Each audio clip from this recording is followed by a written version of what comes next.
আসসালামু আলাইকুম। Welcome to CLR. Lutfuzzaman Babar হচ্ছেন এমন একজন ব্যক্তিত্ব যিনি বিগত ২০০১ থেকে ২০০৬ সালে বিএনপি জামাত জোট সরকারের আমলে সবচেয়ে প্রভাবশালী এবং প্রতাপশালী সাবেক স্বরাষ্ট্র প্রতিমন্ত্রী ছিলেন, যিনি তখনকার সময়ের পূর্ণ স্বরাষ্ট্রমন্ত্রীকেও ছাড়িয়ে গিয়েছিলেন। লোকমুখে শোনা যায় যে পাকিস্তান এবং চীন একসাথে মিলেও যে আতঙ্ক ভারতের জন্য সৃষ্টি করতে পারেনি, তিনি একাই ছিলেন ভারতের জন্য সবচেয়ে আতঙ্কের নাম। লুৎফুজ্জামান বাবর যেহেতু এখন আলোচনার বিষয়বস্তু, আমি একজন অ্যাডভোকেট হিসাবে অনেকেই আমার কাছে জিজ্ঞেস করে যে উনি আদৌ মুক্তি পাবেন কিনা কিংবা উনার মুক্তি পসিবল কিনা। তো আমরা সেই বিষয়গুলো নিয়েই আজকে আলোচনা করব। ২০০৯ সালের ৫ মার্চ থেকে টানা এক যুগেরও বেশি সময় ধরে তিনি কারাগারে রয়েছেন। ৩ মামলায় তাকে দণ্ডিত করা হয়েছে। এর মধ্যে ২১শে আগস্ট গ্রেনেড হামলা মামলা এবং ১০ লাখ অস্ত্র চালান মামলায় তাকে ফাঁসির দণ্ডে দণ্ডিত করা হয়েছে।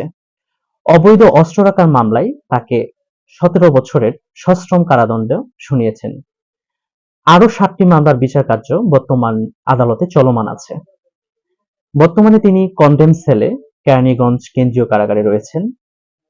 এখন প্রশ্ন হচ্ছে, ফাঁসির মামলার আসামি মুক্তি পাওয়া সম্ভব কিনা।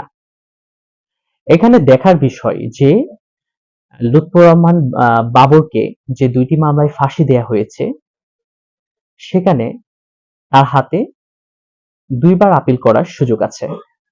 একবার হাইকোর্ট ডিভিশনে, আরেকবার অ্যাপিলেট ডিভিশনে। According to article 103 of the constitution. যেহেতু লুৎফুজ্জামান বাবর একজন ফাঁসির আসামি, সেহেতু উনি ২ বার অ্যাপিল করার সুযোগ পাবেন। তো হাইকোর্ট ডিভিশনে উনি অলরেডি আপিল করেছেন এবং হাইকোর্ট ডিভিশন তার মৃত্যুদণ্ড বহাল রেখেছেন। তো উনি এখন সেকেন্ড অ্যাপিল করার জন্য অ্যাপিলেট ডিভিশনে আবার সেকেন্ড বার অ্যাপিল করতে পারবেন। আর সেকেন্ড অ্যাপিলেও যদি ওনার মৃত্যুদণ্ড বহাল রাখেন, তাহলে ওনার হাতে 105 আর্টিকেল অনুসারে রিভিউ করার ক্ষমতা ওনার আছে। এমত অবস্থায় অ্যাজ পার কনস্টিটিউশন রাষ্ট্রপতি যদি চান, তাকে এই মামলার প্রসিডিং চলা অবস্থায়ও ক্ষমা করে দিতে পারেন, অথবা এই মামলার প্রসিডিং শেষ হওয়ার পরেও তাকে ক্ষমা প্রদর্শন করতে পারেন।